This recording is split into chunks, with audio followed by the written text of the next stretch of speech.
Jeg tror, det er sådan noget med friheden.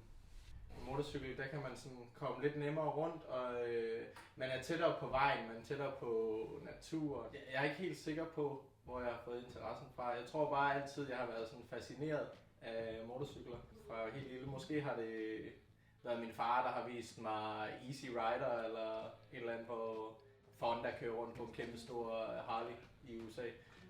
Det tiltaler måske bare en, det der med motorcykler og frihed og rockguitar og landevejen.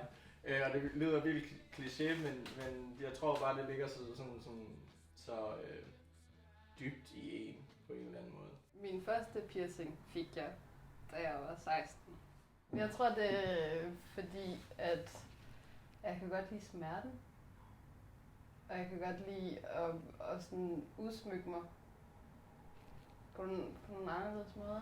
De piercinger, jeg har haft, der har været mange i ørerne, og så i fissen, og en septum af denne her, smiley piercing. Og så har jeg selv prøvet på at lave piercinger her, hvor jeg var nede på apoteket og købte kanyler. Og så stak jeg sådan det igennem og prøvede på at sætte min smykke i, men den var for lille. Så jeg var nødt til at gøre det flere gange, og sådan snottet løb bare ned og blodet, og jeg begyndte at græde, fordi det gjorde så ondt, men jeg ville bare gerne have den. Så jeg rendte rundt sådan i 2 uger med ringen her, og så faldt de ud, og så var jeg nødt til at prøve igen, og så til sidst tænkte jeg, nej. Der er vel et eller andet adrenalin rush i det på en måde. Det der med at udfordre sine grænser på en eller anden måde.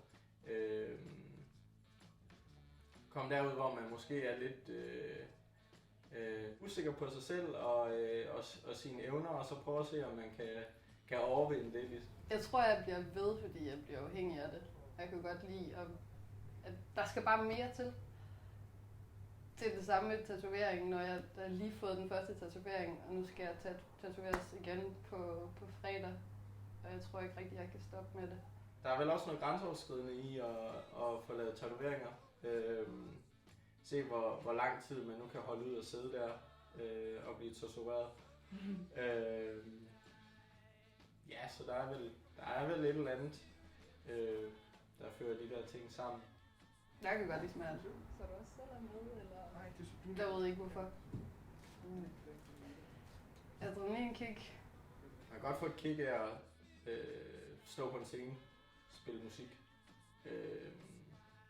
Fordi det er live. Altså det er nu eller aldrig, og man bliver nødt til at performe. Det hele falder ligesom ens præstation. Sådan er det vel også lidt på motorcykel. Så du bliver nødt til at kontrollere det der dyr, du har mellem benene. Så tror jeg lidt, at jeg gerne vil have flere, for ligesom at sige, at jeg ikke er ligesom alle de andre.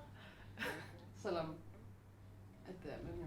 Det hører vel lidt til kulturen, det der med tatoveringer også på en måde. Det der image omkring, hvordan en fyr, der kører motorcykel, er. Det er rockmusik og tatoveringer og langt hår og motorcykel.